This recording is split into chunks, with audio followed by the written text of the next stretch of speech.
By the way, first I did change one thing on this build. I got rid of Circle of Power finally and stuck Anomaly Cut on. I tried a Hive Cut and I didn't see the damage increase. Someone told me it causes a lightning effect too, but I couldn't see it at all. So I'm like, nah, let's go Anomaly Cut. Because I realized that would help my single target damage more. Because again, I'm always shooting the dudes and my gun damage is terrible. So every time Venator's Knife, the double debuff from Venator's Knife activates on the gun damage, that's essentially no bonus from it. Which is another reason why I have so many passive effects on, because I'd rather it constantly be activated by one of those things, doubling the damage. But I also realized Anomaly Cut, it kind of activates that thing no matter where the damage source is coming from, and also it makes it essentially, you get bonus twice from it. Again, if you're just shooting the same dude constantly.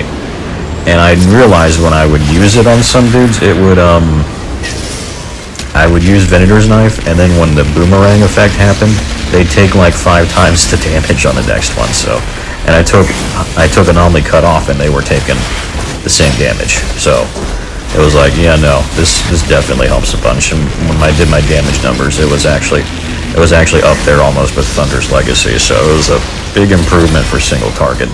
But now that I'm on that topic, the only change I plan to do with this dude, if they nerf this dude tomorrow, it's probably either going to be through the Meticulous Schemer getting nuked or the Trespasser armor getting nuked, which is the legendary sets that build out there. It's not this build per se, but it uses parts of this build with Trespasser to create not as an invincible Trickster as this dude is, but you know, a very tanky Trickster obviously that then can dish out an insane amount of damage if they stack all the mobs correctly and one-tap the boss.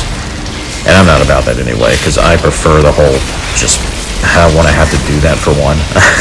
I like just running and gutting it, so, and not paying attention to that. That's why I hate crits and crit builds, because I have no intention of ever wanting to do any of that. So I'm like, no, I just want to face tank him till he dies. So passive damage works best for that, which is why I'm not too worried. If they do nuke the pack tree, my plan on this dude is to go into the top tree, or go into both trees and just make him, I've already tested it out too, and his damage does go down, but not hugely, but then his tanking even increases because then he gets more shield, and then he helps his team more since he's passing on shield in addition to just slow trap activating all the time and giving them a huge buff inside it. So it'll make him more of a tank support even more if they do that. Now the main worry, of course, is if they just flat out, they're realizing, oh, this is how shield, works, the mechanics, the Trickster, how it works on them, and they, in order to actually nerf the true invincibility part of this build, they'd have to nerf all Tricksters. I'm not kidding. They'd have to nerf they have to get rid of like shield, they have to overhaul how shield regen and cooldowns on your skills with it, all of it works, how health is related to shield, all of it. Maybe they intend to do that, we'll have to see. I have this to say to them, screw them if it is. Let's just, you know what, now that I'm on that topic, the rest of this video, let me just give you a list off the top of my head. I could probably make way more just writing down all the things these devs did not do, but yet all the nerfs they did. And this is also a screw you to all you players who actually defend this crap still today. Get off my channel, I don't care about you. Okay, I don't want to get to it. I don't hate people, so let me not be that aggressive. I am speaking my consciousness though, and I'm speaking into a phone rather than a human being right now. But let me just say this, I hate your opinion, and if you're offended by it, I don't care, so. Alright, let me just rattle off stuff off the top of my head for the rest of this video. Alright, they nerfed bullet kindling. They didn't add any dialogue options to the characters at all. They nerfed Captain Hunter. It didn't increase your stash box. You still have a 100 crap limit to try and get through all this new mod stuff. They nerfed Circle of Power of all things, and they recycled the same boss in the end game 3 times. They nerfed the weapon. What's it called? I never use it anyway, but I'm looking out for you damage builds too. I'm looking out for all the builds out there because I don't think anything needs nerf. They nuked Dark Sacrifice. It is an entirely useless mod. They're idiots. Whoever they thought that bounces, I could understand maybe 50-50, but 50-25, you're still taking half your health and you do 25% more weapon damage too. Not at that point, it'd have to be 25% flat damage on all sources to make it remotely worth it. But no, they totally nuked that. No one is using that, period, unless they're just a very specialized gun build. They did that, and they made the campaign last all 2 hours, including cutscenes for me, and less than 2 hours if you skipped it. They nerfed, I mean, I'm on the game right now. I could just go through all the mods and just go through them. Just go through all this crap. They're talking about, nerfing the trade. Let's just keep going with that. They're talking about nerfing tricksters. And they, the amount of time they spent on the new villainess, they hyped her up so much, she's still literally the cover of this game. And if you've played through the campaign, you see her all of 3 times. And the 3rd time is not a cutscene, it's just to kill her, to fight her. And she also sucks, by the way. She's easier than Yagak was.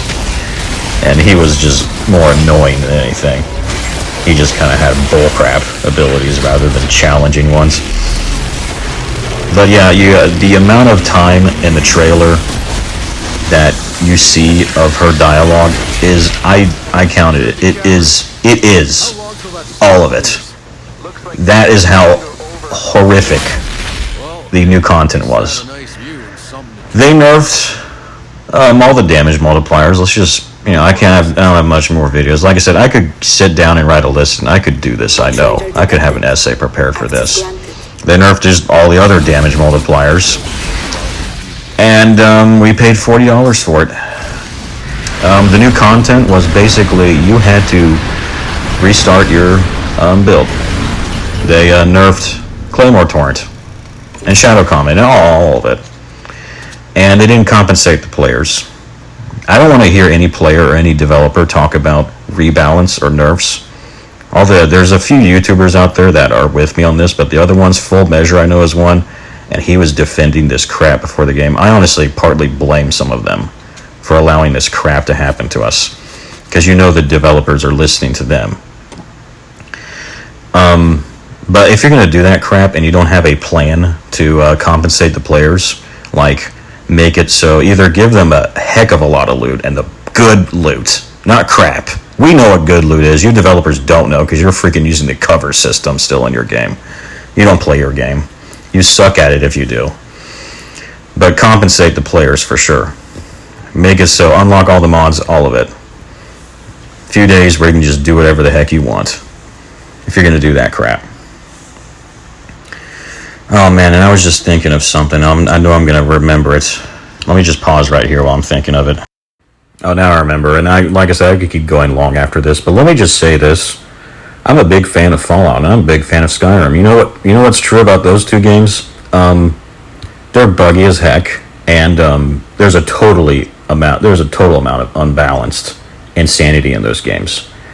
And do you know how many players care one bit about that for the quote health of the game or the quote longevity of the game?